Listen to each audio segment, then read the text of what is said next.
मसाल्यांच्या 5व्या बॅचची की नाही सुरुवात झालेली आहे. कुळीत साफ करायला मी इथे सुरुवात केली सकाळी-सकाळी. हे जे कुळीत असतात ना त्याच्या आतमध्ये म्हणजे त्याच रंगाचे खडे टाकलेले असतात. म्हणजे आपल्याला ते पटकन लक्षात पण येत नाही. त्याच्यामुळे साफ करताना खूप असं लक्ष देऊन सगळं की नाही साफ करावं लागतं. तुम्ही बघा व्हिडिओमध्ये कसा म्हणजे त्याचा आकार पण बघा आणि रंग पण बघा. तर इथे जवळ-जवळ 1 तास मी बसून आहे ना ते कुळीत साफ करून घेतले आणि इथे बाहेर आहे ना भाजायचे होते. त्याच्यामुळे नेऊन ठेवलं आणि त्याच्यानंतर मी तुम्हाला दाखवते आता गरम मसाले.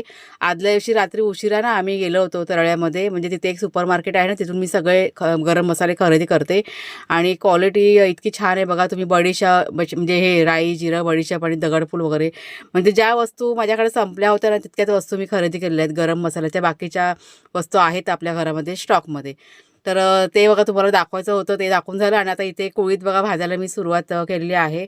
जवळ-जवळ 1 ते दीड तास जातो 5 किलो कुळीत भाजायला आणि जर का जास्त ऑर्डर असेल तर जवळ-जवळ 2-2.5 तास ते बसून की नाही भाजून घेते मी. आता संध्याकाळची वेळ आहे. वड्यांचं पीठ म्हणजे वड्याच्या पिठाची पण ऑर्डर आपल्याला भरपूर येते. तर इथे मेजरमेंट घेऊन सगळं साहित्य की नाही साईडला म्हणजे करून घ्यावं लागतं आणि त्याच्यानंतर मग भाजायला की नाही सुरुवात केलेली आहे मी. भाजून झाल्यानंतर आता हे सकाळी बघा कुळीत त्यांना भाजून ठेवले होते आणि ते छान असे गार झाले. संध्याकाळच्या वेळेस मिक्सरमध्ये भरडून घेतले आणि आता ते साली बघा निघतात ना त्या साईडला करून अशी चाळून वगैरे घेते मी. साली अजिबात मी कुळीत पिठामध्ये टाकत नाही. जितक्या पण निघतात ना तिकडे अशा म्हणजे पाकडून काढून ठेवते.